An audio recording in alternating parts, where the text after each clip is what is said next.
Hi friends, നമുക്കിന്ന് മുടിയിൽ തേക്കാനായിട്ടൊരു organic താളി എങ്ങനെ ഉണ്ടാക്കുന്നത് നോക്കിയാലോ. അതിനു മുമ്പ് ഈ ചാനൽ ആദ്യമായിട്ടാണ് കാണുന്നതെങ്കിൽ ഒന്ന് സബ്സ്ക്രൈബ് ചെയ്യാൻ മറക്കല്ലേ. അതിന് ഞാൻ ചെമ്പരത്തിയുടെ പൂവാണ് കേട്ടോ എടുത്തിട്ടുണ്ടായിരുന്നത്. ചുവന്ന ചെമ്പരത്തി ഇല്ലേ, അതിൻ്റെ ഇലയും ഞാൻ എടുത്തിട്ടുണ്ടായിരുന്നത്. പിന്നെ മുട്ട ഉണ്ടെങ്കിൽ നമുക്ക് മുട്ടും എടുക്കാവേ. എനിക്ക് ഒരെണ്ണം മാത്രമേ കിട്ടിയിട്ടുള്ളൂ. നമ്മുടെ മുടിയുടെ തിക്നെസ്സിനനുസരിച്ച് നമുക്ക് ഇതിൻ്റെ അളവ് കൂട്ടി കൊടുക്കുകയും കുറച്ച് കൊടുക്കുകയും ചെയ്യാവേ. അടുത്തായിട്ട് നമുക്ക് വേണ്ടത് അലോവേരയാണ്. വീട്ടിൽ തന്നെയുള്ള അലോവേരയാണ് കേട്ടോ നമുക്ക് കുറച്ചുകൂടെ നല്ലത്.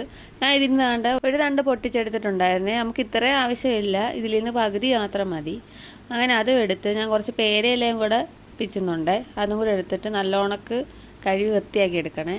ഈ അലോവേര നമുക്ക് കുറച്ച് നേരം വെള്ളത്തിലൊന്ന് ഇട്ട് വെക്കണം, കാരണം അതിൻ്റെ കറ പോയെങ്കിൽ മാത്രമേ നമുക്കത് ഉപയോഗിക്കാൻ പറ്റത്തുള്ളൂ. മിക്സിയുടെ ജാറിലോട്ട് ഇതെല്ലാം ഒന്ന് കട്ട് ചെയ്തിട്ട് കൊടുക്കണേ. പൂവിൻ്റെ ആ ഒരു തണ്ട് മാത്രം നമുക്ക് മാറ്റി കൊടുത്താൽ മതിയേ, ബാക്കിയെല്ലാം ഇടാവേ. അത് കഴിഞ്ഞ് അരച്ച് നമ്മൾ സെറ്റാക്കി എടുത്തിട്ടുണ്ട്. ഒരു 10 മിനിറ്റ് മുടിയിൽ തേച്ചിട്ട് കുളിക്കാവേ.